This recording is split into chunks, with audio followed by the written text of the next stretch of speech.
All America, all the time. Sit down, buckle up, and get ready for The Dan Bongino Show.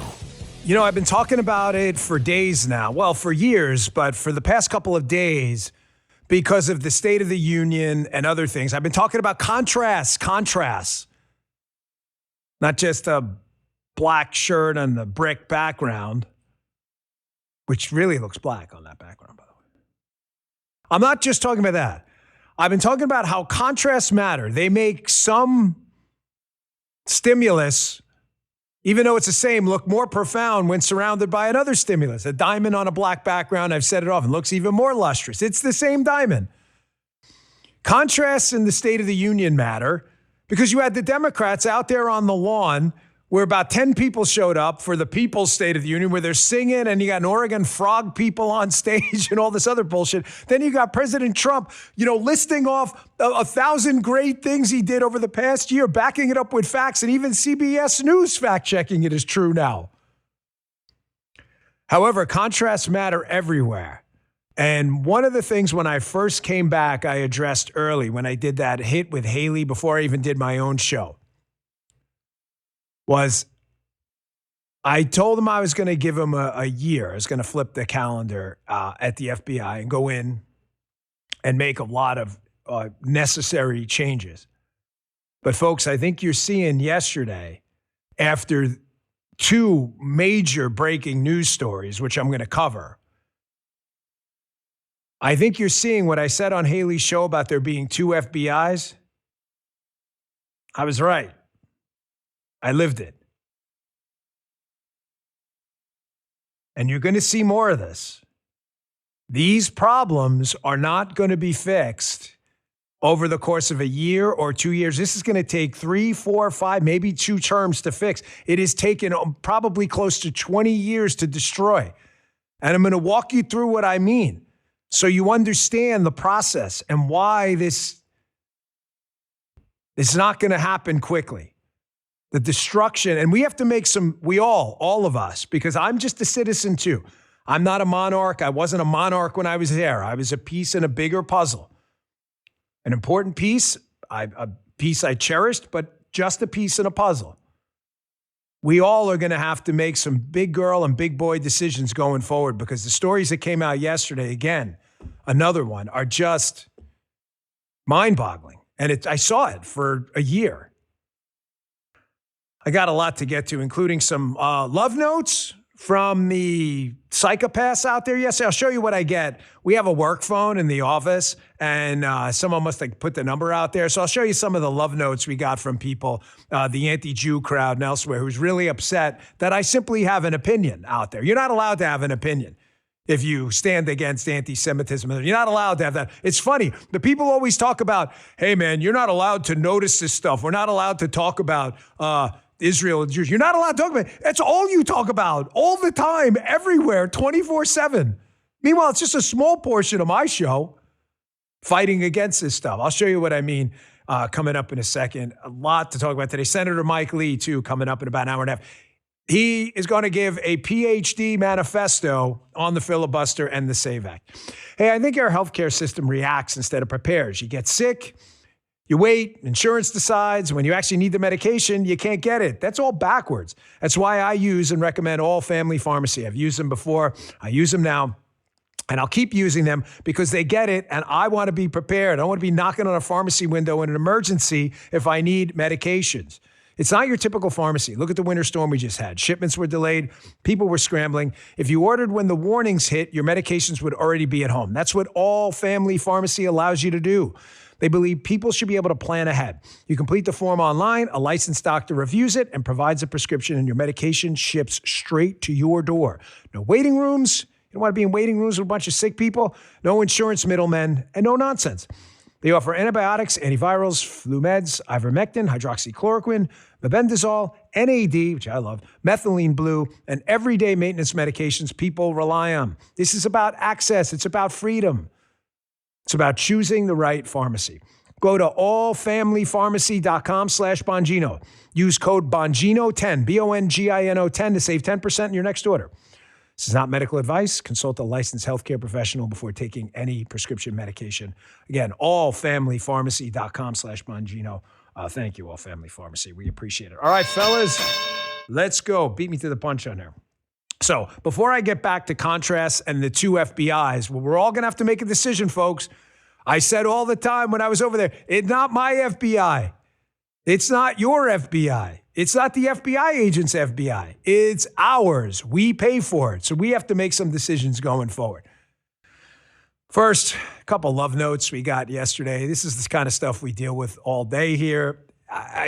Sometimes Paula's like, don't put this stuff out there. No, I want you to see what you do with it. So forgive the language. I'll skip over most of it. But if you're listening on Apple or Spotify, you can see it on the screen if you're watching on Rumble.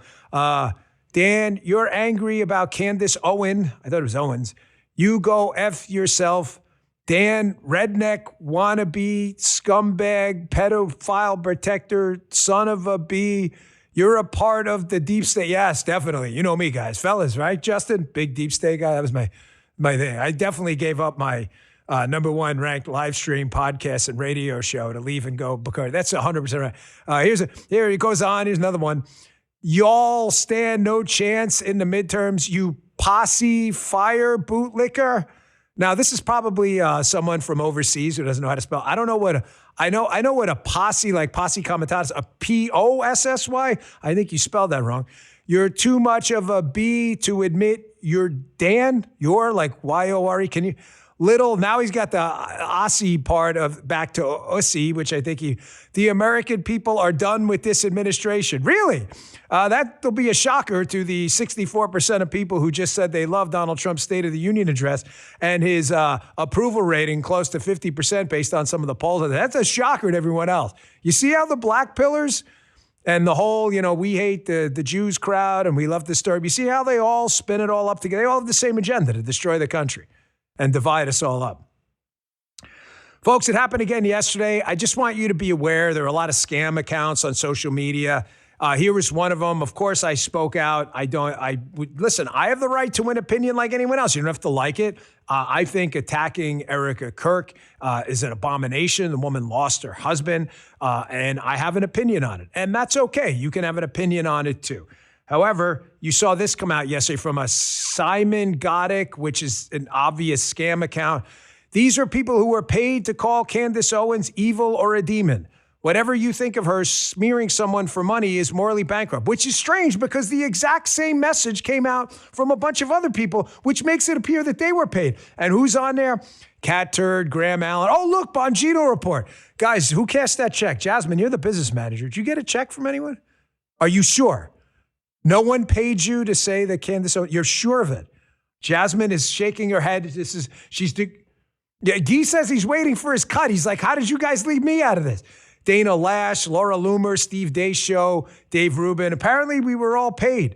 And of course, this rocketed around the internet. And this is why I say all the time, I would rather a smaller, leaner audience of sane people than a bigger audience that includes morons. If you follow this account, this absolute dipshit, who, by the way, Laura Loomer's threatening to sue, and I hope she does because it's obviously fake, you got taken again. Here's Kanakoa the Great with a tweet. It was an AI-generated thing. Here's a link to the original AI-generated fake email you just saw.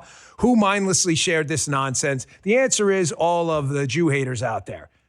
There is the fake email that started this whole thing. So if you fell for that, you're a moron. And I'm asking you again, like I've asked you over the past couple of days, I'm asking you kindly. I may be the only host in the business asking this. Guys, have you heard this before? I don't want you here. I don't want you. Folks, here's how this business works, okay? I'm a businessman. I have a business called Bongino Inc., okay? The business is ad-supported because I choose to keep it free for you. I don't want to put it behind a paywall. We sell views and eyeballs. I'm the only guy telling you I don't want your eyeballs or views. I don't want a quarter of a penny to profit in my pocket from stupid people like this watching the show. Don't go away, mad girl, like Motley Crue said. Just go away. We don't want you. We've heard all your bullshit. We've seen your stupid arguments. We get your clawing at the face and your rage and every single thing. Hey, man, I'm a happy warrior. Nobody likes you. Your dog doesn't even like you. Your dog, think about it. Dogs love everyone. I come home, Lucy, if you, God forbid, left Lucy in a hot car for 10 minutes, you open the door, she's still licking your face. Your dog doesn't even like you. Your own dog hates you. You can get the fuck out of here. I don't care. I give absolutely 0 Fs on the F-giving scale.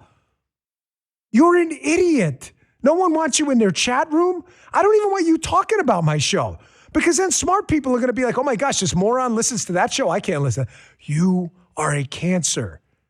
Just go away. Just go away. It's okay. I know you can't stay away from my show because I own you idiots. I know it. And I know that bothers you as you rage out. His audience has gone down. Really, can you do that? You can actually look at the view count, That's many of you idiots. It's a great irony. The audience is exactly where we need it to be. Exactly where it was when I left. You can actually look at it yourself. And a lot of that is you morons because you just can't go away. The great irony is you could shrink here if you would just leave. I actually want that. Please go away. Get it, got it, good. I'm sorry if you got suckered by that bullshit account that puts out all kinds of bullshit, but that's what happens on Twitter. And by the way, I am in no way, to be absolutely crystal clear, advocating in any way for censorship. I don't believe in boycotts on that front or anything else. Let them put out their stuff as long as they don't break the law. This, I don't know. We'll see what happens with if there's a defamation case that goes forward. Out of it, it's just bullshit. I don't feel the need to say anything more about it. It's fairly obvious. Okay, I was talking about contrast before. So there were huge breaking news stories yesterday. Now, I want to be clear. I've been out, obviously, for a couple of months now. So the analysis I'm giving here on the breaking news from yesterday, some of it is based on information I'm reading in the media. I don't go back and call in and, abuse taxpayer-funded privileges at all, okay? So I'm reading what you're reading in the media. But having said that, I have a different perspective on things. So I made the point early on when I got back on the air that we have a real problem, a huge problem. And we saw it over and over and over again. There's 2 FBIs right now. I saw it up close and personal. You have this one FBI of, VCAC agents, violent crimes against children that go and, fight against child predators. You have violent crime agents go out there and, investigate Hobbs Act robberies, bank robberies, gangs, RICO cases, organized crime, Vicar cases. You have a bunch of white-collar folks out there preventing grandma from getting ripped off by, crypto schemes and Nigerian fraud schemes. You get the point. A lot of these guys and women are just doing their job. They have nothing to do with any of this stuff. It's just a fact. Then you have the other FBI, led by a bunch of lunatics like Jim Comey, Christopher Wray, who was just pathetic. And the more I learn about that, the worse it is. Just pathetic.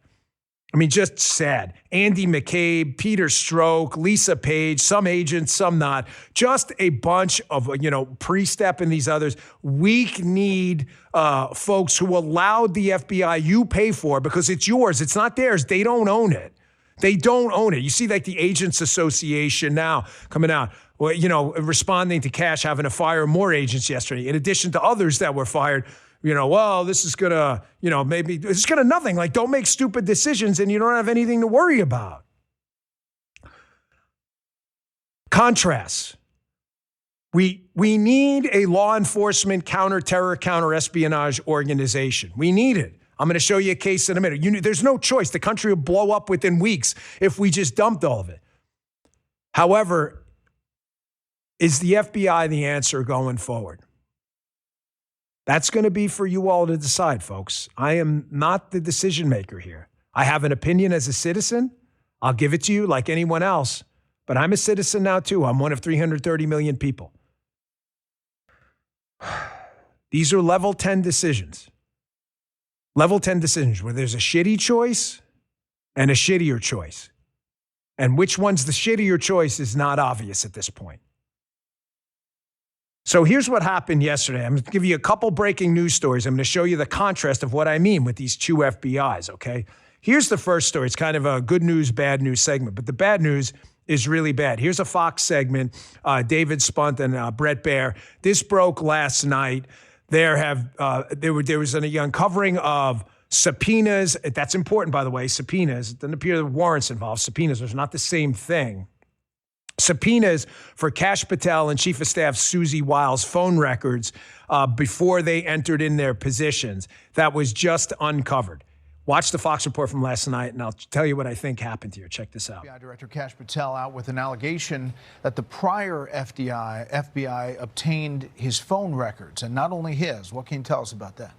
Brett, this has been breaking in the last hour or so. We are told that, according to Kash Patel, the FBI director, the prior bureau leadership obtained his phone records and phone records to current White House Chief of Staff Susie Wiles back in 2022 and 2023. This eventually led into the Jack Smith special counsel investigation into then former President Donald Trump. We're told that some of these records are just toll records, which don't have specific information other than times and dates. They don't have the actual content of calls, but two sources in the FBI say that Susie Wiles' attorney agreed to be recorded by FBI agents in 2023. She did not agree. We've reached out to her for comment. FBI Director Patel, in a statement to Fox News, calls this outrageous and deeply disturbing. And I will add, Brett, that we are told at least 10 Bureau employees have been fired just today over this incident, with more potentially to come.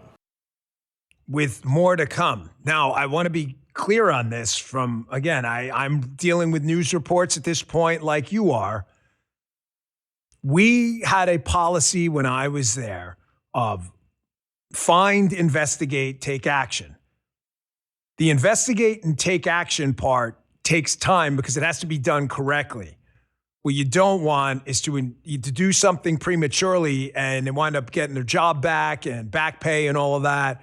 Yeah, there's a process in government and it's inherently slow. You don't have to like it. It's just true.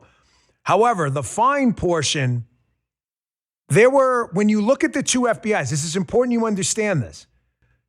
No one advertises that they're from the old school weaponized FBI. Some of the cases are fairly obvious. You just look at the case and who did this and who did that.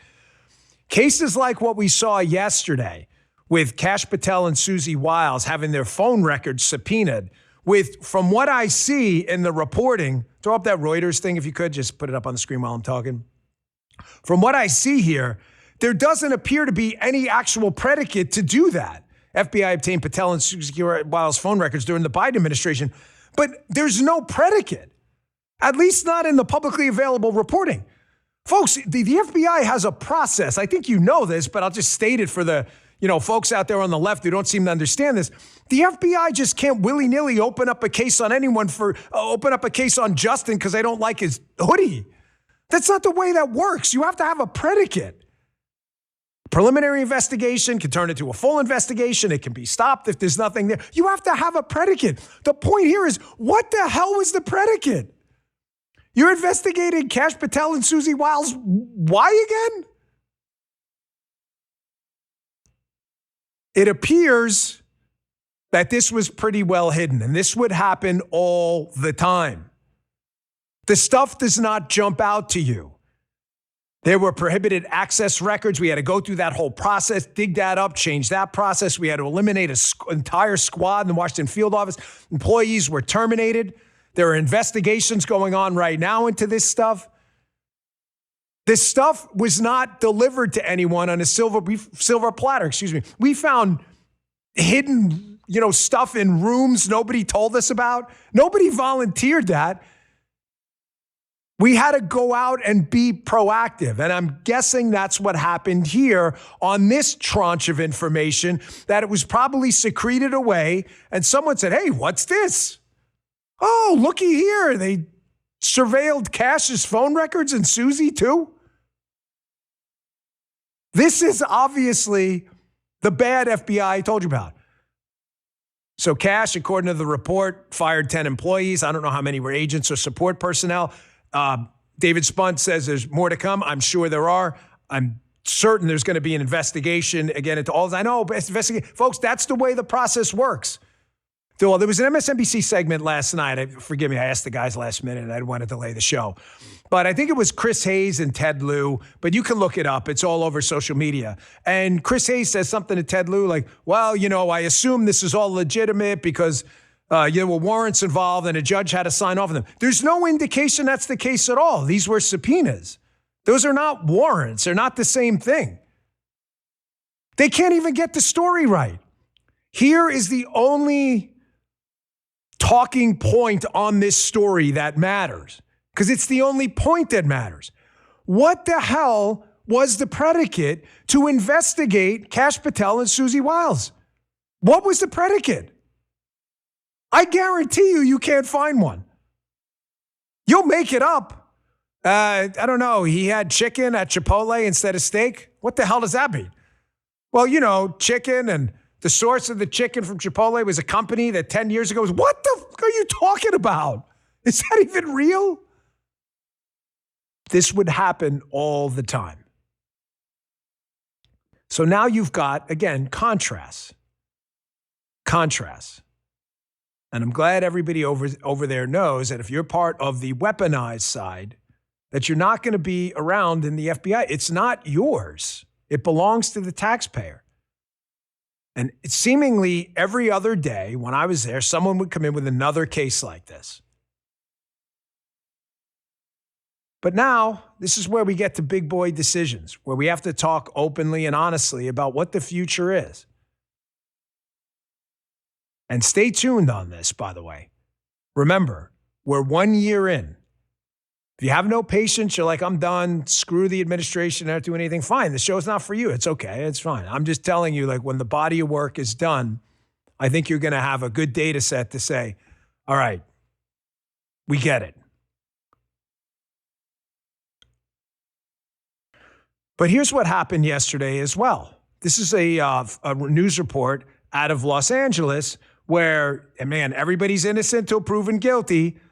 But the head of the Unified School District in Los Angeles apparently has some real problems, according to an FBI investigation that broke yesterday right after the show. Check this out. To authorities. Now, from the air, we have not seen any FBI or law enforcement agents entering the home, but we do have a crew on the ground as well, and they tell us that they did see law enforcement, in fact, enter the home, and we'll be working to see what they may have found inside that home as this story continues to develop. Carvalho has been the chief of the nation's second largest school district since February of 2022. Unanimously reappointed by the school board last year. Yeah, alarming breaking news coming to our crews this morning, hearing that there are now a search warrant being served there at LAUSD, the superintendent's home there in San Pedro. Again, as Adrian has been mentioning, these are sealed search warrants. So what this investigation is about or related to, we do not know exactly what federal agents could be seeking here. Yeah, the breaking news this morning, search warrants being served at the home and office of LAUSD Superintendent Alberto Carvalho. So not just do you have an FBI that I know, having been there, has disrupted a number of terror plots here and overseas with assistance there, and is busy fighting against Chinese espionage and Russian espionage in the United States, necessary things. But you also have a pretty big public corruption file. And again, for those of you, who question it, that's fair. It's always fair. It's your job to question it. But now add this case, and again, everybody's entitled to the presumption of innocence in our republic. That's how it works, and that's how it should work. You got the New Orleans mayor case. You got the Comey case still going on. I think that's on appeal right now. You had the James case, which, again, the FBI put together its investigation. You have the Bolton case. You had, was it the New Orleans mayor? That you had the Newsom chief of staff, the public corruption portfolio. Now you've got the LA Unified School District. I know the wheels of justice are slow, and people aren't satisfied. And you should never be satisfied, but there is a process. There is a process, and then you see cases like this, and you think, man, what the hell's going on? And then you see cases like this. Kash put this out yesterday on his Twitter account. Again, a critical case, major story. The FBI and our partners have arrested a former U.S. Air Force pilot who was allegedly training pilots in the Chinese military.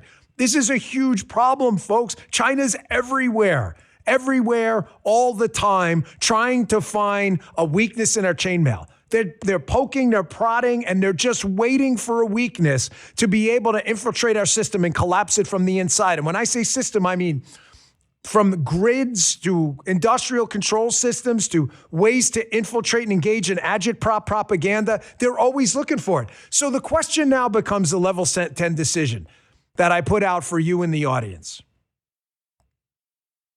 What do we do? What do we do? One alternative would be develop the popular support and the House of Representatives and the Senate. Get your representatives in a republic to scrap the whole operation and start from scratch. And a lot of you probably will shake your head and say, let's do it. The other alternative is the alternative we have now, where we fire, get rid of people, engage in these investigations. Hopefully we get to an end of this stuff and see. Folks, there's no easy answer. There's no easy answer, because the problem we're going to have that I noticed in government twice is government is just people. And you can change the name of the FBI or the DEA or the Marshals to whatever you want. The ETF, you can change it to the FTE. If you get bad people in charge, you're going to get the exact same stuff. The only answer in a republic is continued eternal vigilance and to win elections. That's it. That's why when people ask, do you feel like over the last year the place is fixed? Nothing's ever fixed. It's government. Government is perpetually broken. The only thing you can do is put WD-40 on it and patch stuff and hopefully win enough elections that you get a legacy of good people out there who can make generational change. They've been doing this for 20 years. You see what we were dealing with over the course of the year while trying to prevent terror threats, Chinese espionage, gangs trying to crush the murder rate and the crime rate? You're dealing with subversive folks inside who don't want the good agents doing their job. They want to weaponize the damn place. That's what makes me suspicious, by the way, about all these media reports. This was really convenient timing. Put up that BBC report. Right before Reuters puts out this story about the weaponized bad FBI surveilling Cash and Susie Wiles' phone records, the president's chief of staff. Oh, look, just convenient timing. FBI director's private jet used delayed investigation. It's not a private jet. It's a public jet. It's the FBI jet. He's a required user. Like it or not, that's the rules. He's a required user. Delayed investigations. It's crazy, by the way, when they talk about they delayed an investigation due to his personal use. But what they don't, and what they conveniently gloss over in a lot of these media reports, is it wasn't a personal use. This story right before the bombshell came out about surveillance, it was him going up to the 9/11 ceremony representing the FBI in New York at the World Trade Center. You know how I know that trip happened? Because I was on the jet and went up with him when it happened. We were representing the FBI. It was just a day after Charlie was shot. What do you think we were up there on personal time? I don't live in New York. I live in Florida. Either does Cash. It was the right thing to do. It wasn't a personal trip. Convenient timing, correct? This is what you're dealing with. And then the black pillars pick it up in an effort to make you believe nothing's ever happening. The Trump administration's getting stonewalled. Stuff is happening. It just happens slowly because finding this stuff is not easy. Oh, man. It's just, it's going to be a never-ending battle. I'm telling you, man, this place is not going to be fixed overnight. It's going to take years and years. And we have to make some serious choices. Serious choices. Is another federal agency doing this stuff the answer? Maybe it is. Maybe it is. How's the transition going to happen? But you don't have good people. You're just going to have another ABC, DEF agency doing the same damn thing. I know it's not a great answer, but it's the truth. I'm not here to bullshit you. All right, let me take a quick break, and I want to get back to contrasts again on a bit of a lighter note, because the Democrats are in a full-blown panic. Have you seen the media coverage over the State of the Union debacle? They are in an absolute nuclear meltdown right now. This is like Chernobyl for them. They realize their State of the Union antics just completely blew up in their face. The contrasts now are getting worse by the day, and now they're trying to save themselves with additional distractions. And now they've got to deal with, now they've got to deal with Bill and Hillary Clinton giving depositions in the Epstein case today. This is just, They thought that was going to work for them. It's now blowing up in their face and they don't know what to do. It's only getting worse. All right, quick break and we'll get back to the show. Look, it's 2026 and way too many of us are still getting crushed by high interest debt. We're talking 20, 24, even 28% interest every single month. It's a debt trap and it's designed to keep you underwater. If you're a homeowner, it's time to call my friends at American Financing. You've been waiting for a sign to get your house in order and this is it. I trust these guys because they do things differently. They have salary-based mortgage consultants, so you get the right loan for your needs. They're professionals helping you tap into your home's equity to pay off that high-interest debt. Get this, they're saving their customers an average of $800 a month. It's a big savings. Following the drop in interest rates, financing is now available in the low fives.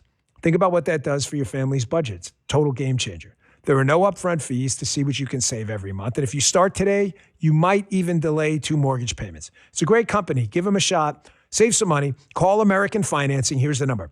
888-994-7660. Again, 888-994-7660. Or if you want to visit them online, that's great too. It's a .net address. AmericanFinancing.net/Bongino. That's AmericanFinancing.net/Bongino. Check them out. Check them out. Thank you, American Financing. And our next sponsor, Helix Sleep. You know, I got a really good night's sleep last night, but an amazing night's sleep the night before. Felt like someone had knocked me out or something. Whether it's my time working in the government or getting back behind a microphone, one thing that keeps me going is a good night's sleep. Not only for my, mental health, but physical health as well. You want your brain clear and your body feeling good. Paul and I have had Helix mattresses forever now.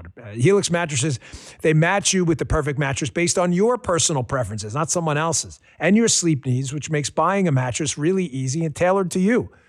You can have confidence with your match with seamless returns and exchanges. The Happy with Helix guarantee offers you a risk-free, customer-first experience designed to ensure you're completely satisfied with your new mattress. You will be. I don't sleep on anything else.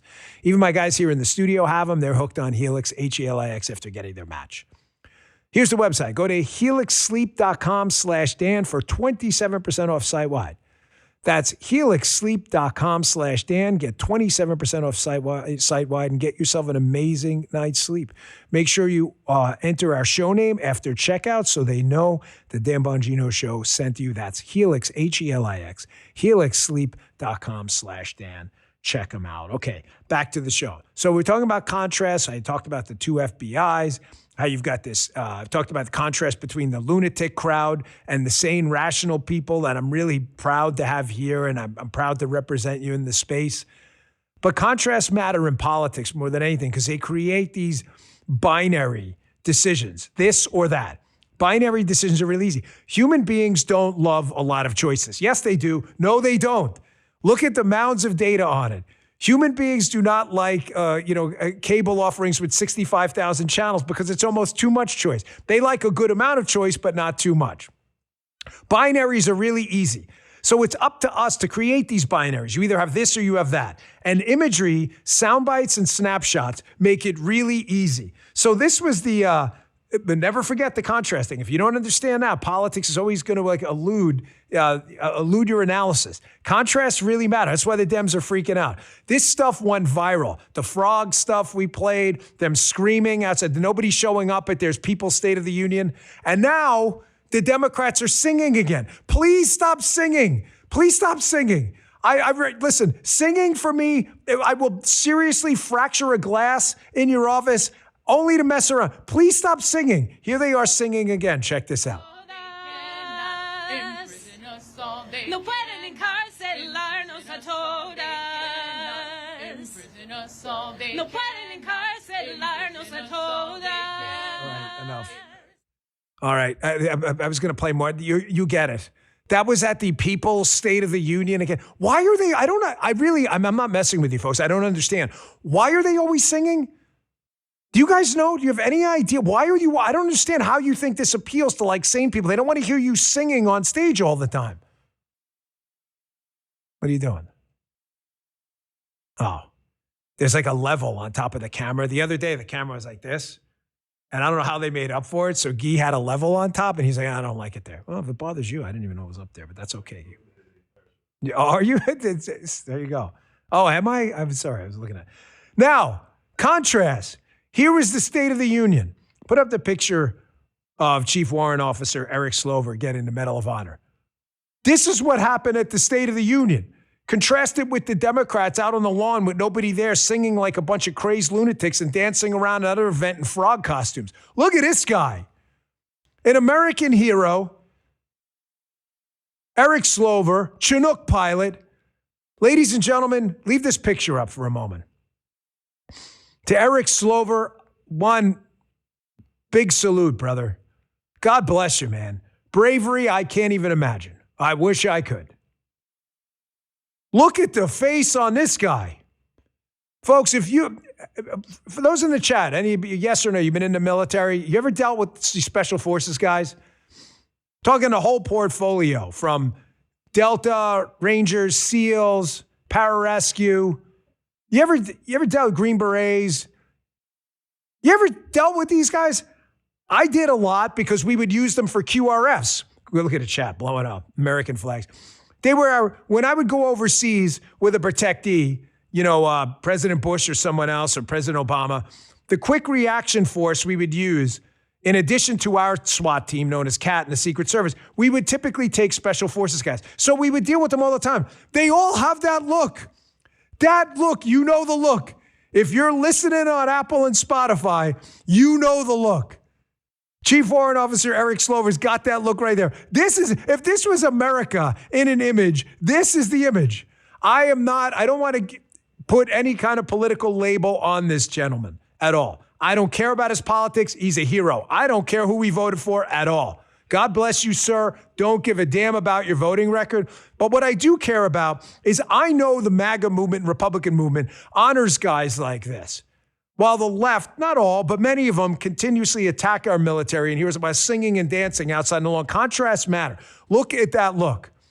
I will never forget being at Bagram Air Force Base, doing a visit for Obama, being the lead advance.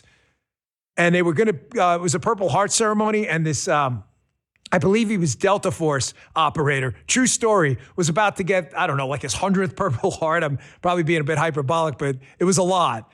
And President Obama was going to give it to him at Bagram. And he had his rifle on him, his stick on him, right? And I remember the staffer coming up to me and saying, hey, you probably shouldn't go in the room with the rifle on. I was like, are you shitting me, bro? You really think I'm going to tell this guy? This guy had that look. You think I'm going to tell this guy to put his rifle down? He said, are you crazy?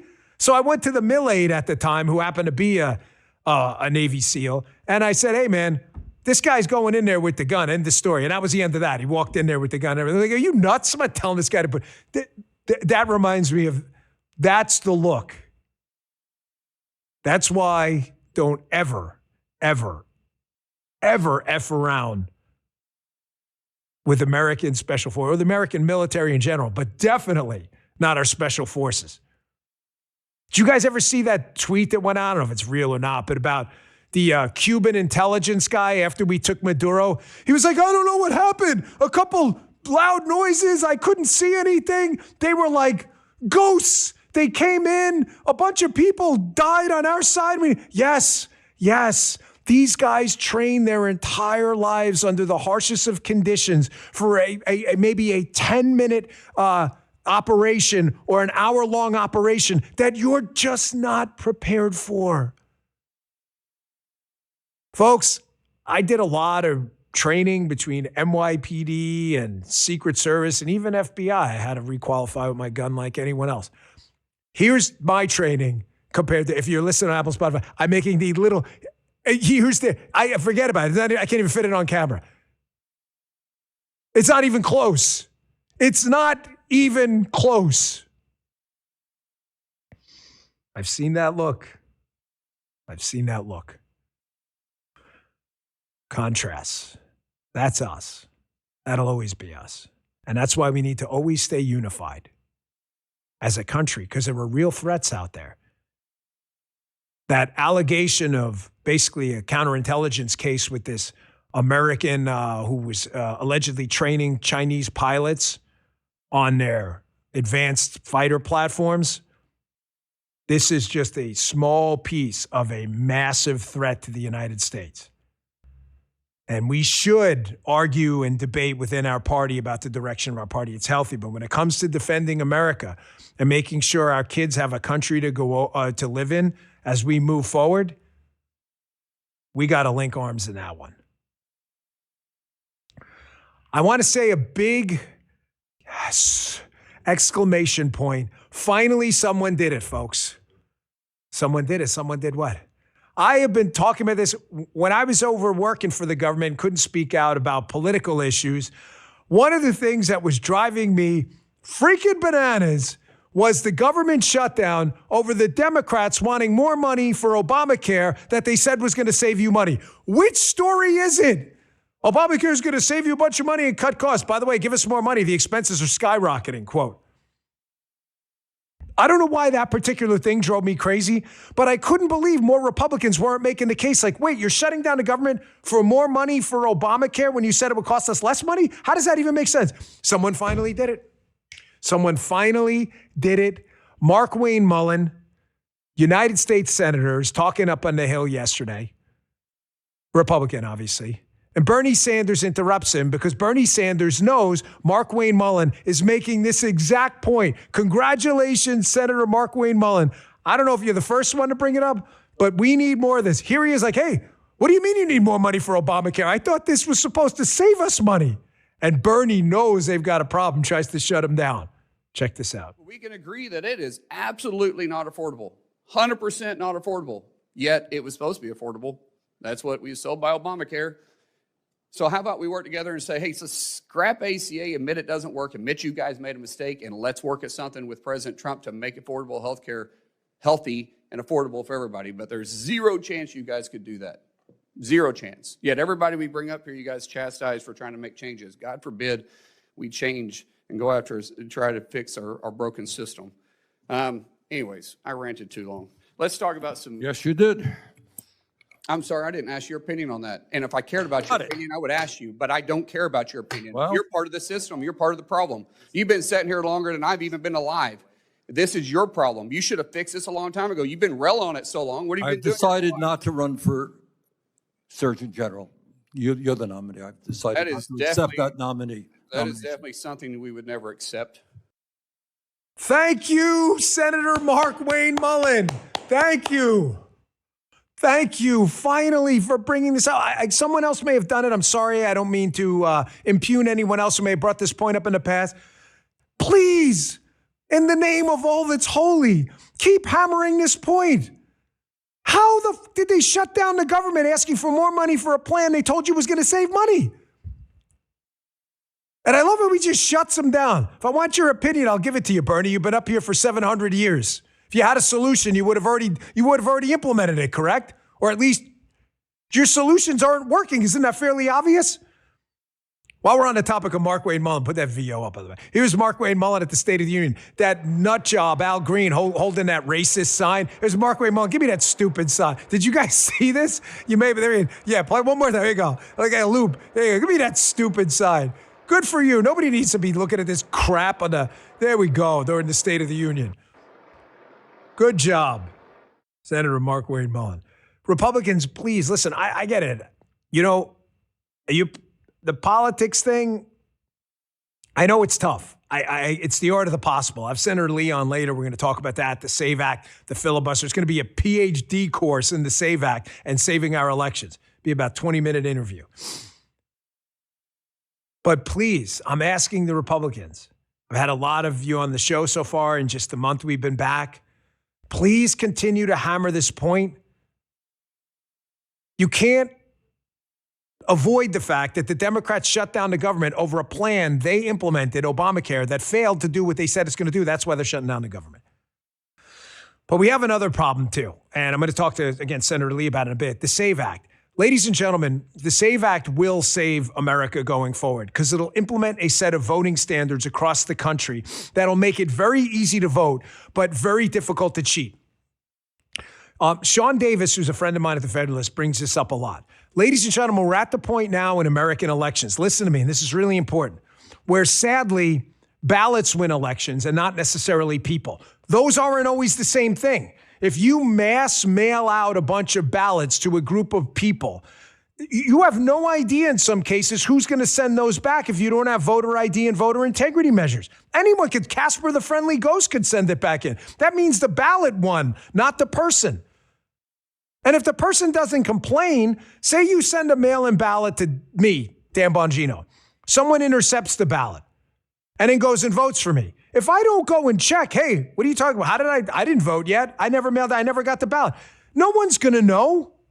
That's why they love ballot harvesting and mass mail-outs of ballots. The SAVE Act and voter ID measures are going to at least put an obstacle against mass cheating. The problem is there's this filibuster hurdle in the Senate, and the Senate Majority Leader, listen, I know he's dealing with a lot. I don't want to pile on here, Republican on Republican political stuff. I've told you, I'm not the Black Pillar show. You want the Black Pillar show, go elsewhere. That's okay. I'm not mad at you. Some people like doom and gloom all the time. The world sucks. I don't like, I'm a happy warrior. When something's wrong, we'll talk about it. But I think the country's headed in a really good direction under this administration. However, if we don't get the SAVE Act, we're not going to continue in that direction. The Democrats do not want a talking filibuster on the Senate floor, where they have to go down and stop a majority from voting on the bill. They just want to say, I'm going to filibuster. Well, make them talk. The problem is Senator Thune and the leadership on the Senate side, I don't think they're going to change the rules at all. They're going to put the SAVE Act up for some ceremonial vote, and of course it's going to fail. Because they're not going to get past this artificial 60-vote threshold. It should be 51, or you have to filibuster, a talking filibuster. Don't take my word for it. Just listen to them. Check this out. We'll put the Democrats on the record, and it's a stark contrast, Aisha. The Democrats, even in the chamber last night, having to sit there and try and defend allowing non-citizens to vote in American elections. That is a losing proposition for them. So we will get a vote on it. We are right now in the middle of a government shutdown, so we've got to try and get the government opened up first, but in due time, we will get that up on the floor. We will have a vote on it. We will make sure that the Democrats are on the record. It is a stark contrast between Republicans and Democrats about how they want to handle elections in this country, and this is going to put them, I think, in a very difficult position. It's an issue, if I were running as a Democrat in the midterm elections in November, I wouldn't want to have to defend. Stark contrast. You get it? Like how I tie these things in? Senator Thune is correct. It will create a stark contrast when we get the Democrats on the record that they don't support basic items like voter ID that upwards of 80% of Americans support. You know what would create a starker contrast? Making them talk about it endlessly as an obstacle to a majority vote on it. Let them talk about it.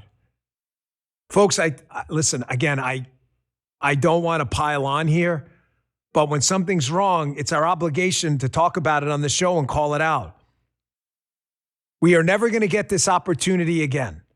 The midterms are coming up, and sadly, there's a good chance we may not do well. I'm not a doomer. I hope we do well, but we have to be open to the obvious that we could lose the Senate or the House or both. I don't want to. I hope we're okay. Going to fight like hell otherwise, 10, 10, and 10. But we could lose. If we don't have the majority and the Senate, it goes majority Democrat after the midterms, it doesn't matter. We're not going to get anything passed anyway. We only have this chance now. The Senate leadership on the Republican side really should think this through. And I believe Senator Lee will be on later in the show. I've watched his Based Mike Lee account on Twitter, which is a good follow. He makes a really compelling case. If there was ever a time to make them use the filibuster and talk, this is it right now. Folks, we're not going to have a country to save if the SAVE Act doesn't pass. We're not. I told you in the beginning of the show, my experience, just in a limited role in government at the FBI, none of this stuff, none of it is going to be fixed overnight. Not the FBI, not Medicare, not Social Security, not Medicaid, not HHS, not the FDA, not the DEA, not the DOJ, none of it. It's not going to be fixed overnight. It took 30 and 40 years to infiltrate, bureaucratize, corrupt, enact all this waste and fraud. It's going to take probably an administration or two to clean this out. We're not going to have an administration or two if we don't have free and fair elections. It's going to be one and done every time. We sneak up on them, we win an election, maybe they don't do all their measures or whatever, and then they're going to go right back to their old tricks. Contrasts. I say to the Senate leadership, you can create a stark contrast. Make them debate their support for crushing voter integrity. Make the Democrats do it. Speaking of contrast, Guy spent a lot of time putting this together, showing you again how this stuff matters. Here is a tweet by Badia Sargon here about how the New York Times covered the hockey team on a good note. The U.S. hockey team, what an amazing group of guys, right? So, it's how the New York Times covers a traitor winning medals for our greatest adversary versus the New York Times covering our boys winning medals for the glory of the U.S. It's just appalling beyond belief. Look at these two headlines. One celebrating Eileen Gu, who earned at the 2026 Olympics. The scientist, the politician, skier, model, and a student is like a magician. And when it comes to the U.S. Olympic team, it's nice to be feted as a winner, as the U.S. men's Olympic hockey team has been. But who's celebrating you and why they're doing it matters. Athletes would be wise to recognize that in this climate. Celebration is easily repurposed into political capital.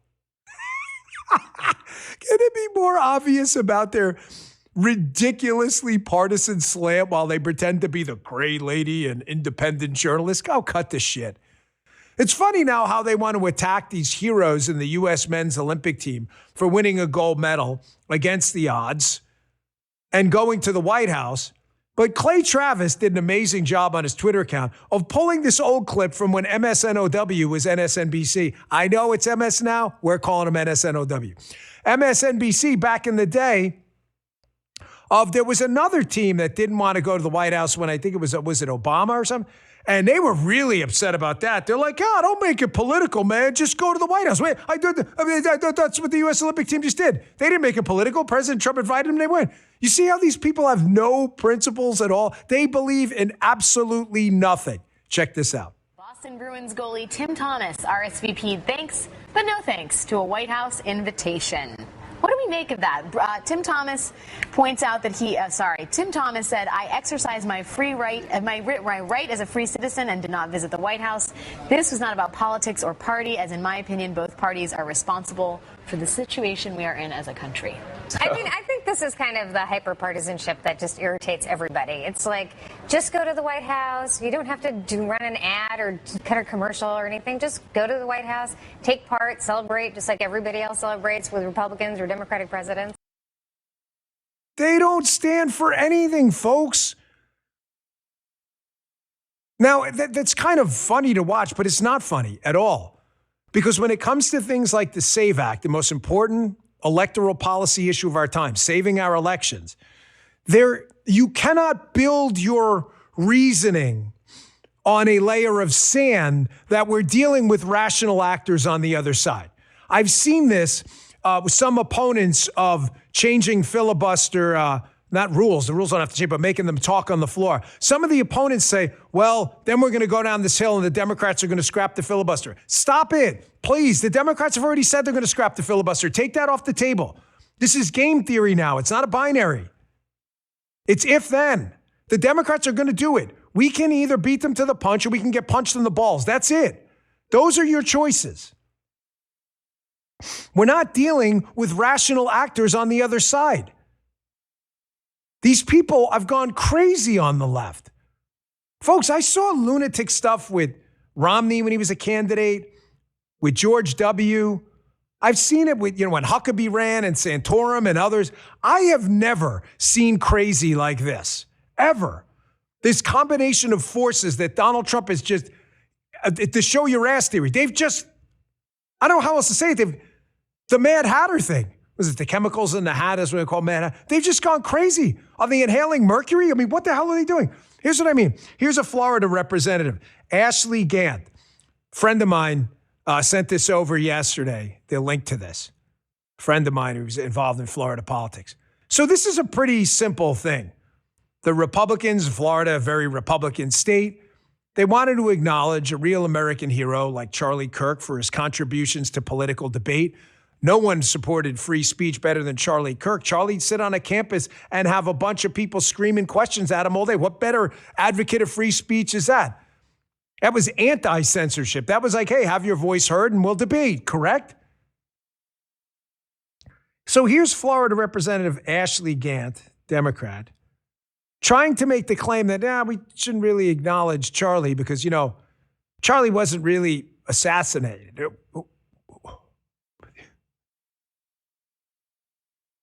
Wait. You listen yourself if you think I'm making this up.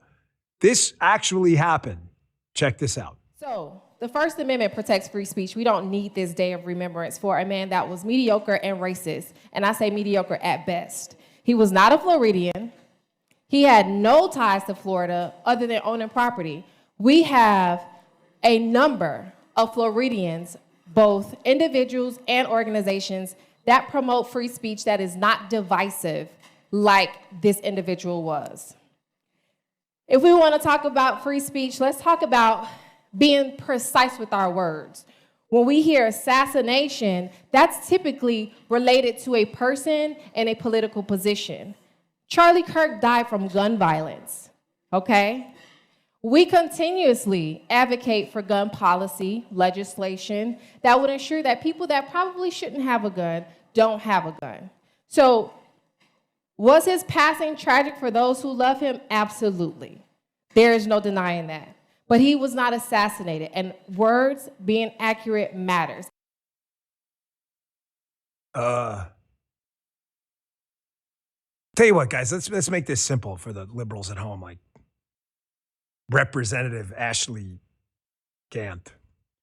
You guys have the dictionary definition? Oh, you do. You have it handy. Assassination, the premeditated act of killing someone suddenly or secretively, especially a prominent person. Okay. Oh, she says, Charlie had no ties to Florida except he owned property here. And hey, guys, you remember Turning Point? They used to have events, right? Like rallies and stuff. They have those events and things. I still have them, correct? I don't know about you guys, but I remember quite a few in West Palm Beach. West Palm Beach, for you liberals out there, is in Florida. It's about, 45 minutes south of where I live. And Guy's like, damn, weren't you at a couple of those? Yes, I was. Unbelievable. It actually happened. You used to have a lot of rallies in Florida. Yeah. Guy's like, didn't you go to one on the West Coast too? Tampa is on the other coast, the Gulf Coast. Liberals are like, really, man? I didn't know that. Tampa, liberals, is in Florida. Florida is a big state. You have the east side and the west side. I actually went to one of those too. You can actually go and look at the videos of the speech. Charlie had a significant footprint in Florida, but it doesn't really matter, does it? It doesn't really matter. The point of this isn't if Charlie had a footprint here or not, because then you're just arguing with stupid people like Representative Ashley Gant, who should be called Representative Ashley Cant, because she can't apparently process English language. Charlie wasn't assassinated?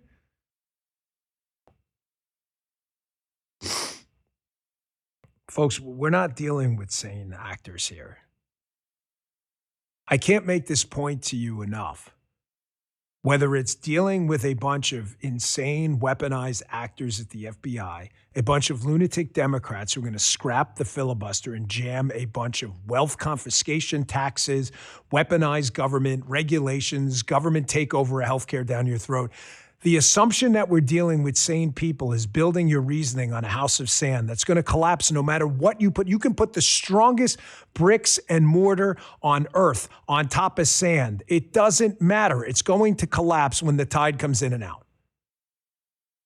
You are not dealing with sane people. Some of these people would rather their own kids, their own families, be put in a perilous public safety situation. They would rather their own neighborhoods decay and rot. They would rather starve as every single drugstore and food location and supermarket pulls out of the neighborhood than admit they're wrong. That is not reason or logic. You cannot negotiate with crazy people. Here, you doubt me? I always pull these reports. Sometimes I like using local news outlets because if I put on Fox News all the time, they go, oh, that's just a partisan slant. Here's some local news outlets. Why I played the Los Angeles local station about the Los Angeles school district investigation going on against the head over there. Here's another one out of Portland. So there's a CVS, a drugstore, obviously, national chain, pulling out of the now listen, I don't speak for CVS. All I can tell you is in general, a lot of prominent national chains, supermarkets and drugstores have pulled out of liberal cities. Why? Because they're chaotic messes of insanity where public safety is terrible, everything's locked up, and people steal shit because there's no penalty. It's not freaking hard, man. Occam's razor. Given all explanations except the easiest one. Why would a business pull out of a location with all these people around? Because they can't make money. Why can't they make money? There's all these people around. Because everybody's stealing their shit. Liberals like, what, man? What? What do you mean? Why isn't that happening around here? Not too far from this studio, you guys may pass it every day. There's a CVS, correct? And there's also a Walgreens. Have you guys been in there yet? You seen anything locked up? You haven't. Andrew, you live here. Are you sure? I haven't either. He's giving us the thumb. It's so weird.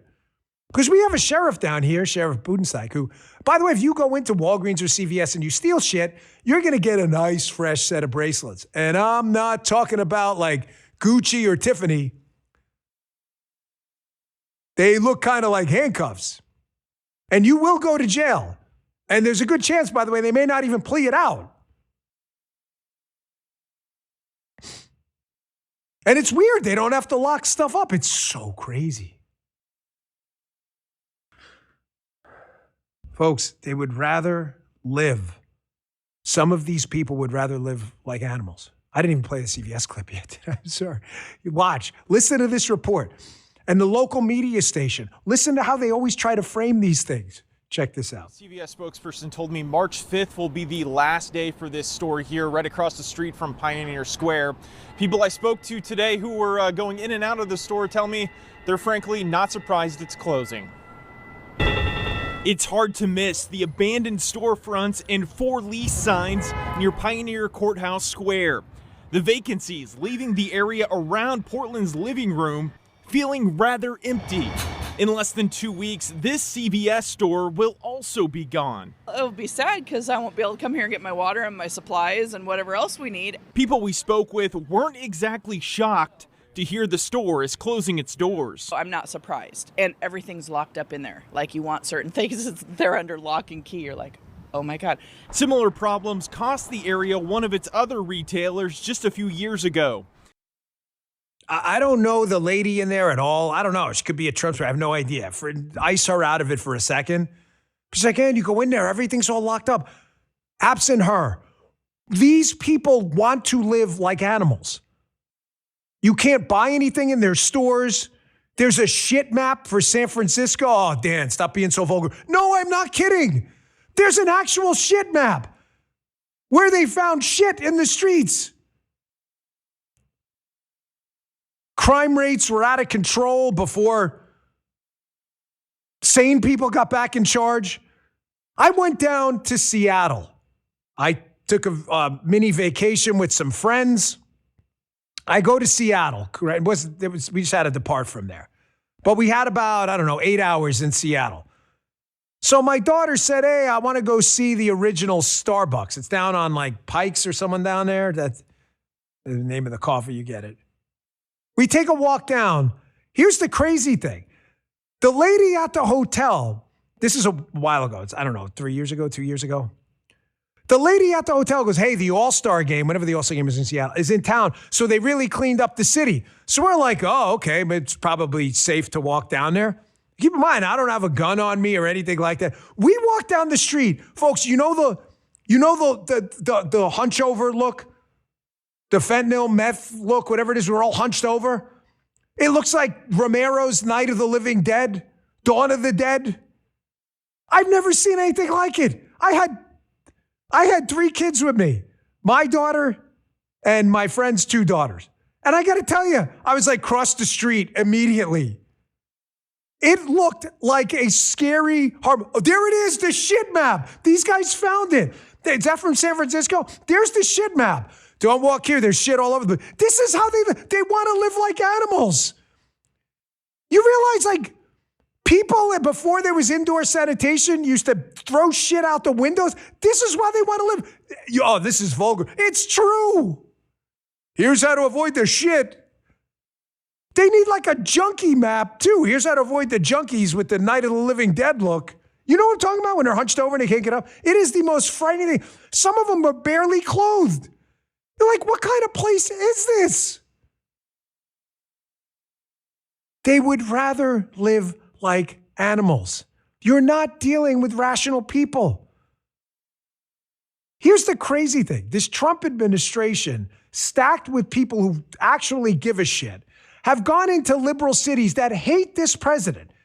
Not everyone, but a good majority of folks in San Francisco and Chicago, you've seen the polls, don't like this president and hate Republicans, me included. The president said, go clean those places up. We were a part of it at the FBI, so was DEA, Marshals, ATF, and others as well. The president never said like, oh, San Francisco is a shit map, screw them. Like, no.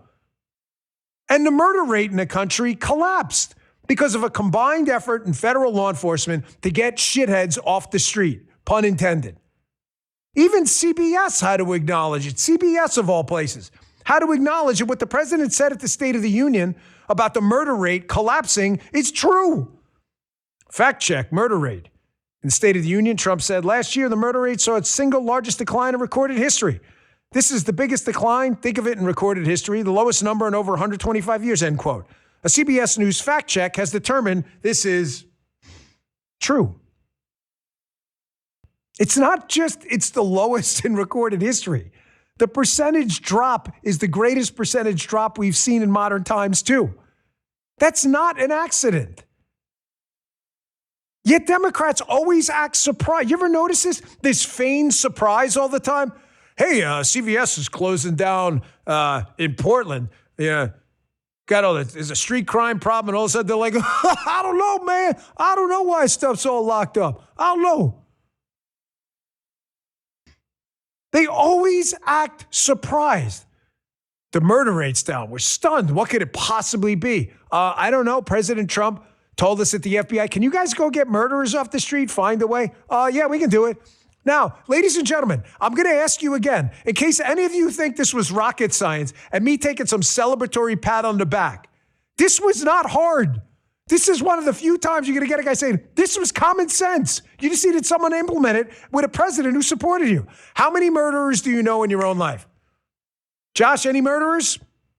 Zero. Guy, any murderers? He's got some suspects, but he says he's not confirmed. Justin? No? Andrew's saying zero. Jasmine, definitely a no. I'm a little worried about Guy now. I hope he's not talking about anyone in the studio. So, no, we don't know any. Why don't you know any murderers? Because there aren't a lot of murderers. So if you go and pull them off the street, violent criminals, shocking, folks. Elizabeth, I'm coming for you. Murders drop. Oh, my gosh. Broken windows policing, man. It's not hard. You just need the nutsack to go and do it. Liberals are, I can't believe it. Murder rate's down. What happened? Here's another one, this Washington Post article. They're stunned. Fentanyl overdoses are plunging downwards.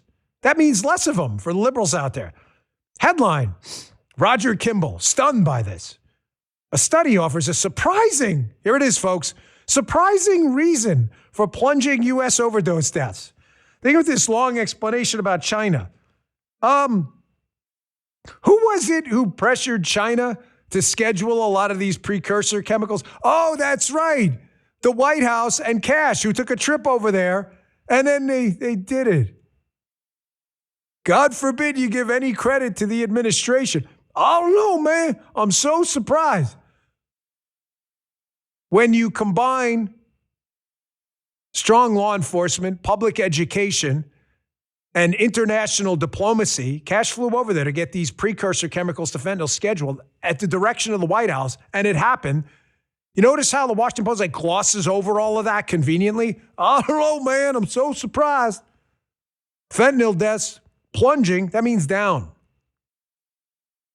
But nothing's happening, right? Murder rate down, crime rate down, public corruption cases, firings, terminations, reforms, fentanyl deaths plunging. You're right, nothing's happening. You see how the doomer crowd, nothing's happening. You're just full of shit. You just hate the administration. Just be honest. You're the people sending us to that work phone, all those messages we showed in the beginning of the show if you missed them. You posse little b. Posse? Can you even spell? Here, one more. Feigned surprise. Here's the New York Times. They're actually shocked that cutting some kid's nuts off may not be science. Holy shit. Look at this. Jesse Singal. Medical associations trusted belief over science on youth gender care. Gender care. Gender care. Cutting their nuts off. That's gender care. They're stunned that this may not be great science. It's so funny. I can't with these people. Jesse Singal, man, can't believe it. That may not have been science. Cutting a kid's nuts off or a young lady's breasts off. Guys, you know that? That may not be science. They're shocked inside. They're stunned. Like, man, I thought there was solid data on that. That's really good for them. Oh, man.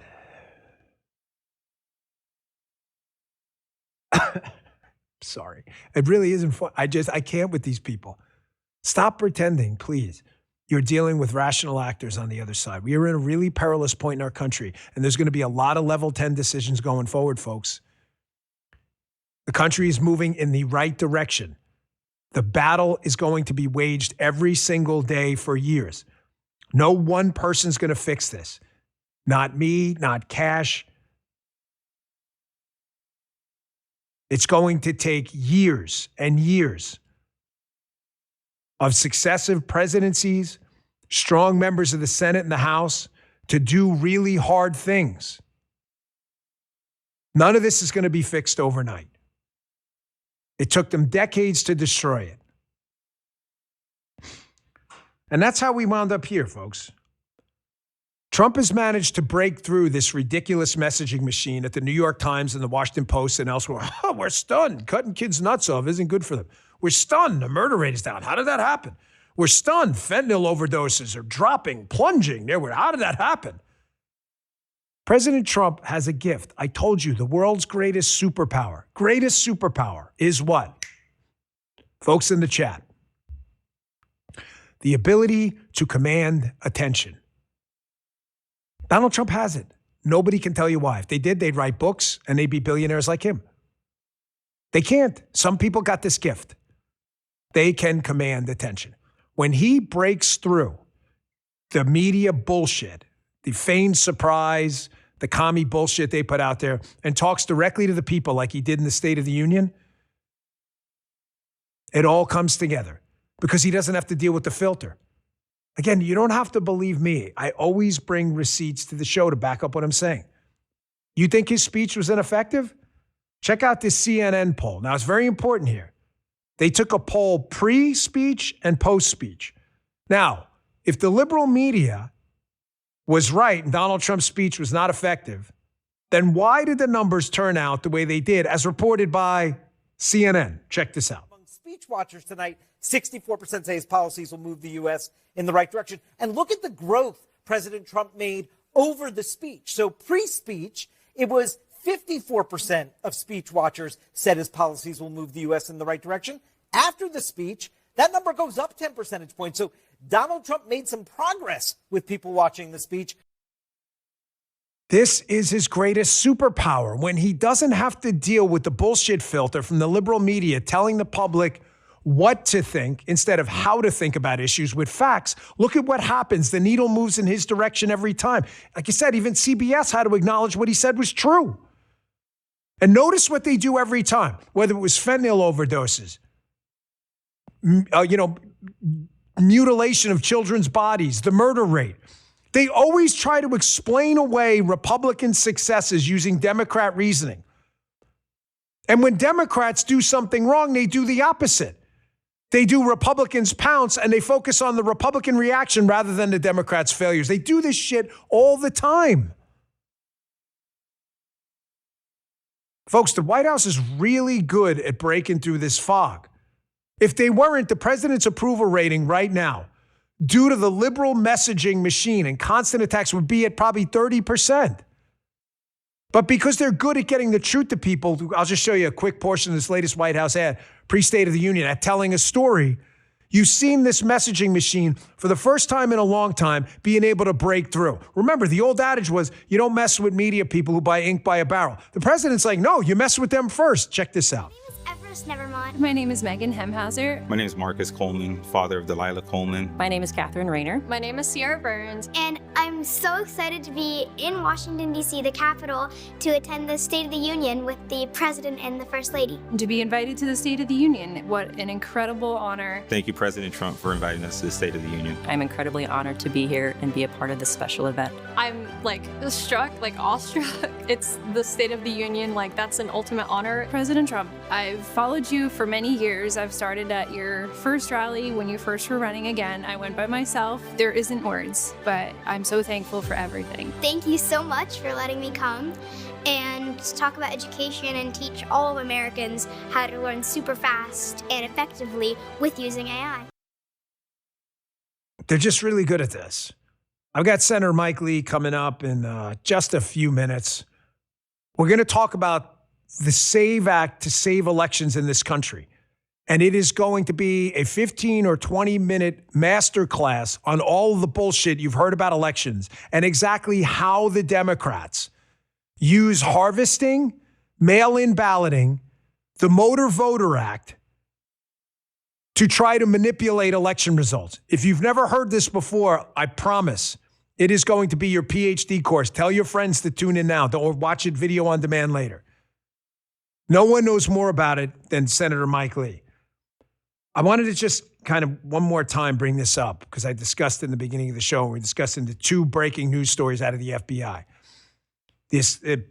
What apparently non-predicated investigation into Susie Wiles and Kash Patel versus the investigation into the apparent CI case involving China and pilots and the important case, and then the Los Angeles Unified School District superintendents, a search warrant someone down yesterday, how you got these two FBIs, and we're going to have to make some really hard decisions going forward. That is going to require a lot of adults in the room to make really, really hard calls, a lot of which were already made. You'll hear about as time goes on. But folks, when it comes to law enforcement, I want to show you just a quick video. You know what? If you can put it on VO, guys.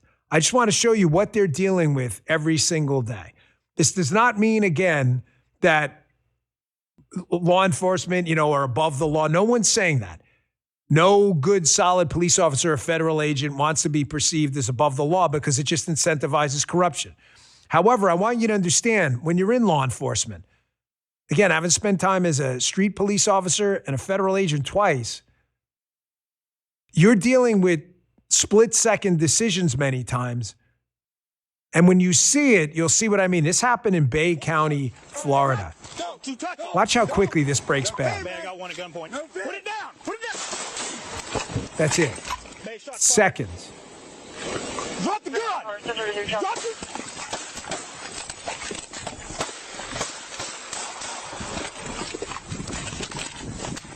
I need code 3 now. I got shots fired.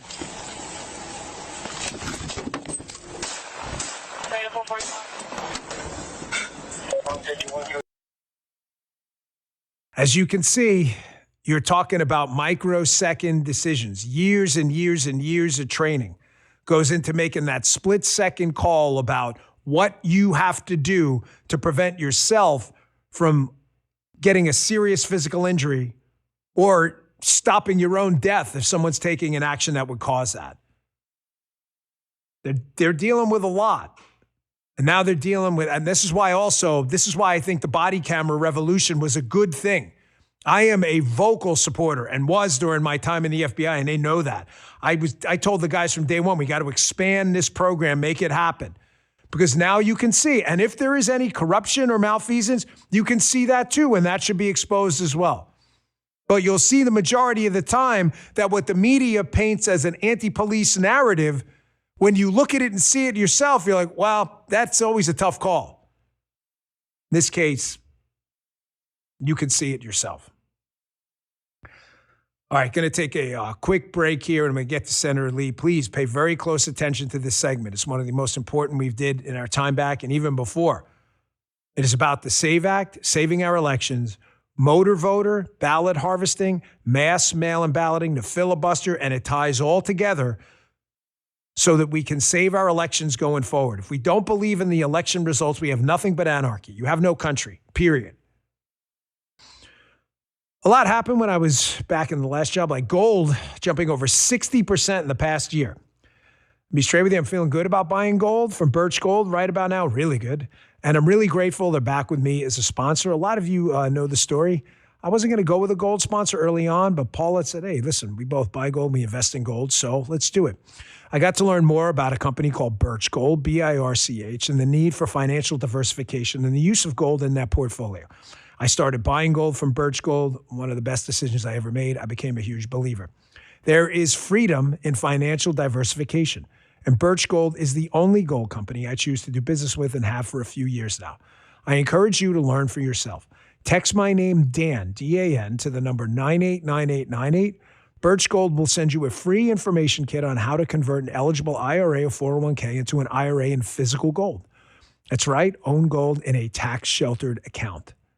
Again, text my name, Dan, D-A-N, to the number 989898 and see if owning gold is right for you. Message and data rates may apply.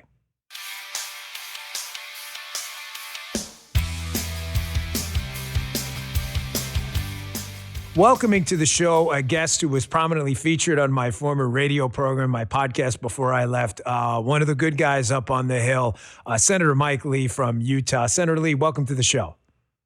Thank you very much. Good to be with you. You have been an absolute champion for liberty, and one of the things you've been most vocal on, recently is the SAVE Act, an act to implement basic voter protections for free and fair elections in the United States, would implement voter ID. A lot of people know what voter ID is, obviously, but I would like you to tell the audience, being an expert on this, what this act isn't. There are a lot of rumors out there, Senator, from the left-wing media lunatics that married women won't be able to vote and all of this other stuff. Can you just correct the record on what this does and what it doesn't do? Yeah, the Save America Act is all about two things. We're going to make it easy to vote and hard to cheat. The Democrats are just fine with the first half of the equation. They're not okay with the second half. So what it requires is you have to show that you are a U.S. citizen at the time you register to vote. It is, in fact, illegal to vote as a non-citizen. And secondly, it requires that at the time that you show up to vote, you have to produce a photo ID to show that you are the person you claim to be, the same person on your voter registration file. Now, we make this phenomenally easy to do under the Save America Act. It's already a requirement in the law. Every time any American starts a new job as a new employee with a new employer, they have to fill out a form called the I-9. And if you are an American, you've got to establish proof of citizenship at the time you start that new job. To do that, you've got to either produce a U.S. passport, or alternatively, if you don't have a passport, which a lot of people don't, you can produce a birth certificate and a social security card and a government-issued photo ID, and that will suffice. The Save America Act makes it even easier than that. Let's say if you're someone who, I don't know, maybe your house burned down and you lost all those documents, or maybe for some reason you never had them. There are other ways you can do it through an affidavit, and you put the burden then on the state doing the voter registration to track all that down for you. Either way, this is phenomenally easy. In recent days, you alluded to this a minute ago. In recent days, as recently as yesterday, you had people like Hillary Clinton out there yet again trying to scare people by saying this will disenfranchise married women who have changed their name after getting married. This is absolute paranoid fantasy. It is a lie. It is an absolute lie to say this would disenfranchise anyone, especially under those circumstances. It's the easiest thing in the world for someone under this legislation. If it became law, all you would have to do is produce the same documents everybody else does and then sign an affidavit saying, yes, following my marriage, I changed my name legally from Smith to Johnson or whatever it is. It could not be easier to prove that. It's not going to disenfranchise anyone. So look, the bottom line is we want to make our elections about actual votes cast by actual U.S. citizens rather than ballots cast by fraud, rather than ballots cast perhaps by people who don't exist or people who have voted multiple times or by people who are in the United States but have no right to be here or somebody who doesn't exist to begin with.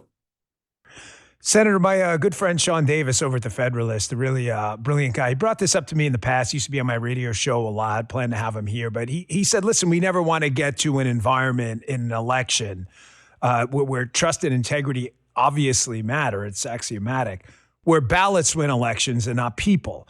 We don't want that. And what he's getting at is if you mass mail out ballots like they do in places like California and elsewhere, under the just really not stringent guidelines at all, anyone can grab the ballot, sign it, return it. As long as no one reports someone voted for them, no one's ever going to know. It's almost impossible to detect. Obviously, then people will lose faith and there'll be no fidelity to process at all. And then you're in anarchy. You're just like, why have an election at all? Nobody even believes the outcome. Might as well just pick people like the commies do. That's why I think you brought that up, that the Democrats, they want to make it really easy to vote. But the second part they have a problem with, and that's what I'm worried about, is the cheating portion. And that's why I think we need to really take this seriously, because I think we're going to have a problem winning elections going forward if more states move to this mass mail out of ballots and ballot harvesting to go along with it. Yeah, no, you're exactly right. And I'm glad you brought up Sean Davis. Sean Davis has been an outspoken champion on this, and he's caused people to think about this issue in ways that they haven't thought about it in a long time. You just look at the outrage, the feigned outrage, the contrived outrage coming from the left on this. That by itself, even if you were in doubt as to whether we needed the SAVE Act, the Save America Act, the outrage coming from the left on this really ought to convince you that we need this bill, because the fact that they're freaking out this much, it's like they're protesting too much. They're pointing to something that is a vulnerability in their system. This is not how a normal group of people would react if there were nothing to be concerned about there. And so, yeah, we've got to watch out for that. Dan, one of the reasons why the Save America Act became necessary in the first place has to do with a combination of circumstances. In 1993, Congress passed a law called the National Voter Registration Act, the NVRA, also known as the Motor Voter Law. Makes it very easy for anyone to go into a DMV in almost any state, apply for a driver's license. And while applying for a driver's license, all you have to do is check a box and sign your name, certifying, trust me, I am a U.S. citizen. I am otherwise entitled to vote. Sign me up, register me to vote as I apply for my driver's license. There were some who didn't like the law at the time, but it passed and it moved forward and people didn't freak out. But things have developed since then in such a way as to make it absolutely imperative that we have the Save America Act. So a couple decades after it passed, the Supreme Court wrongly, but most conclusively, interpreted the NVRA so as to say that even if the state has reason to fear that it might be registering someone or a large group of people to vote through an NVRA supplied form at a DMV who are not citizens, the state still may not ask for any documentation establishing proof of citizenship. This was a stunning interpretation, and it was roundly rejected, roundly disagreed with by an aggressive dissent written by my former boss, Justice Alito. Nonetheless, the majority of the court concluded states may not seek proof of citizenship. In the meantime, at the same time that was happening, states were overwhelmingly turning to where they are now, which is where in almost every state, you can issue a driver's license to a non-citizen. And in 19 states plus DC, you can freely issue a driver's license even to a known illegal immigrant. And so all these things add up. Then you pile on top of that the fact that between 2021 and 2025, those years when Joe Biden was president, President Biden let in 10 or 15 million illegal immigrants. You add all those things together, and this is just a seething hotbed of a potential risk of fraud. So Democrats respond to all this by saying, oh, voter fraud, it almost never happens. Oh, non-citizens don't vote.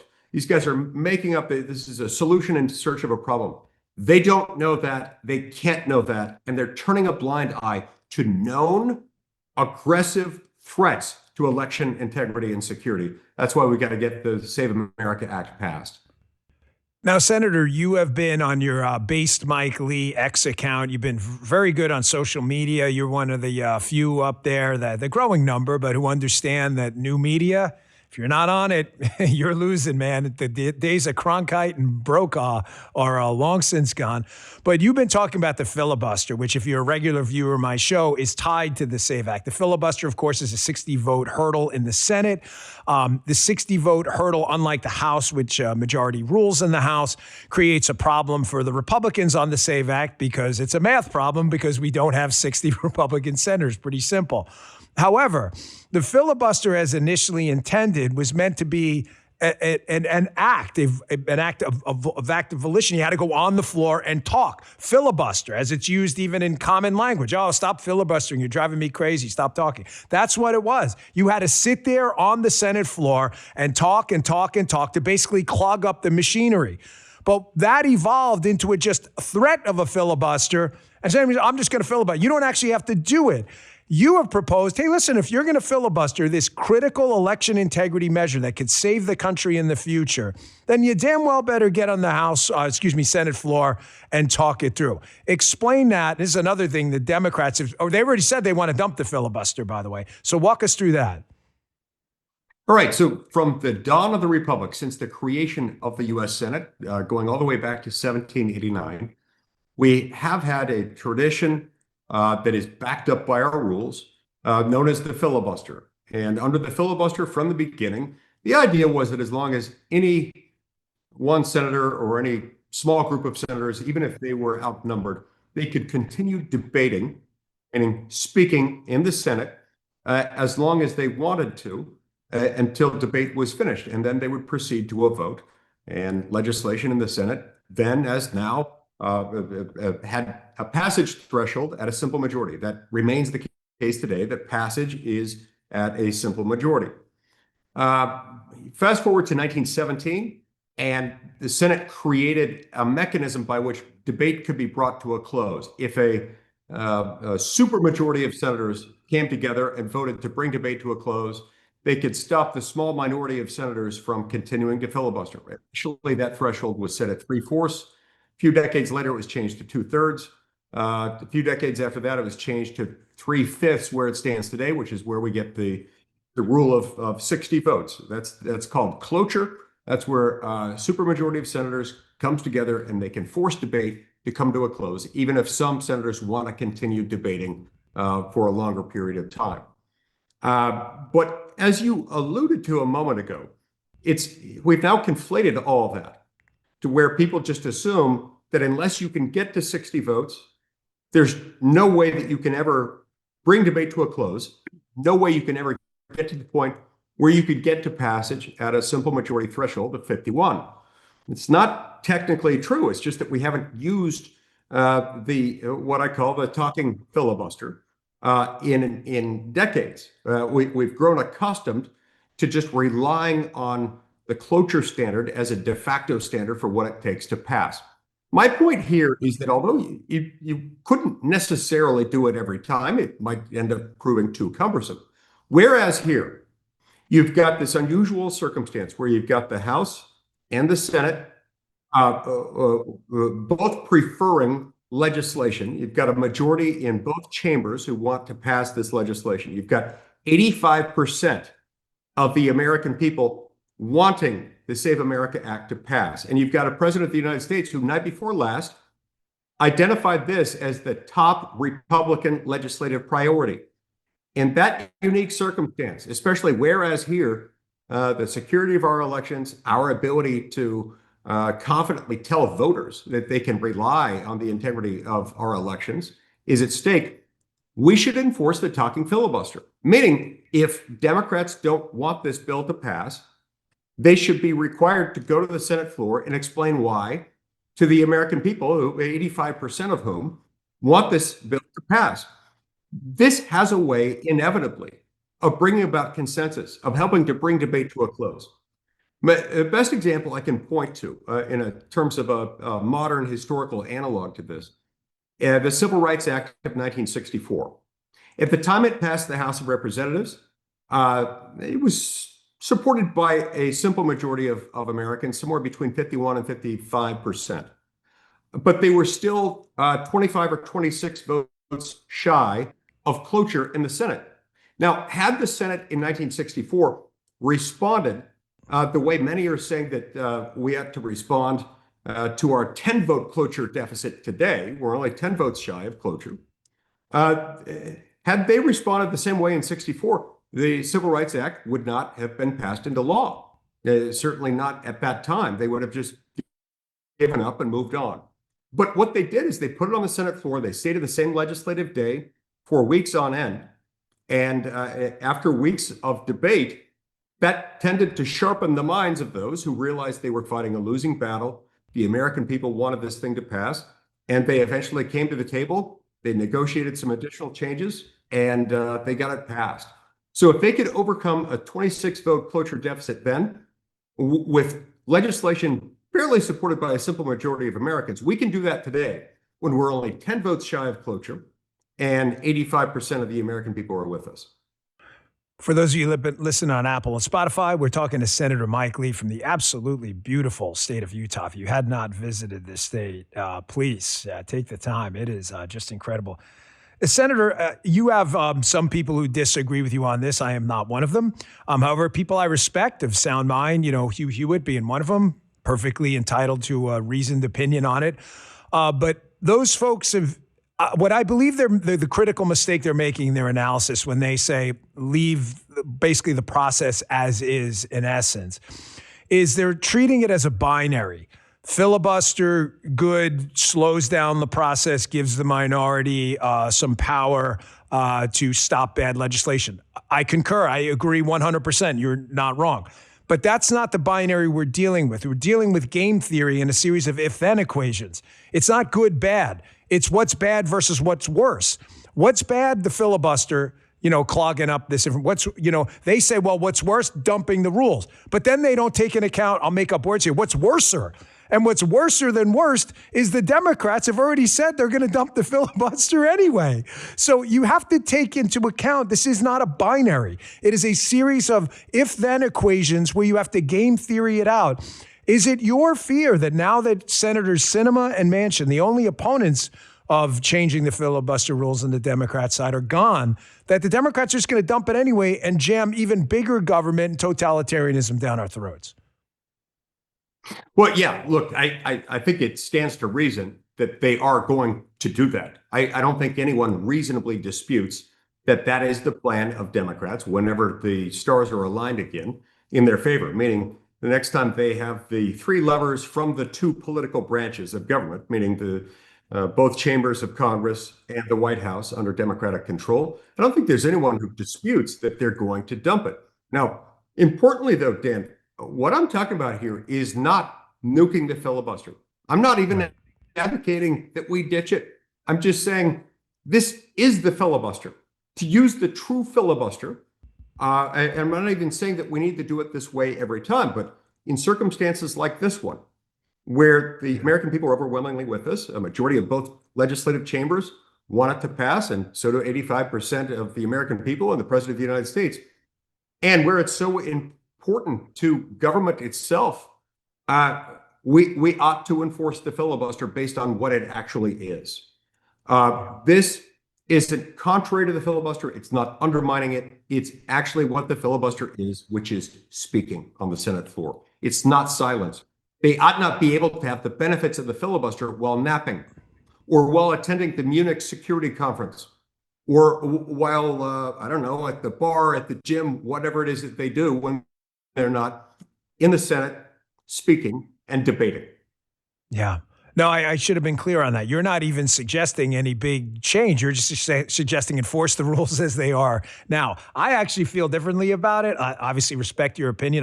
I think nuke it, put out a brand new contract with America, roll out an entire portfolio of government changes, and just do it all, because they're going to do it anyway. And I think we're going to regret it later.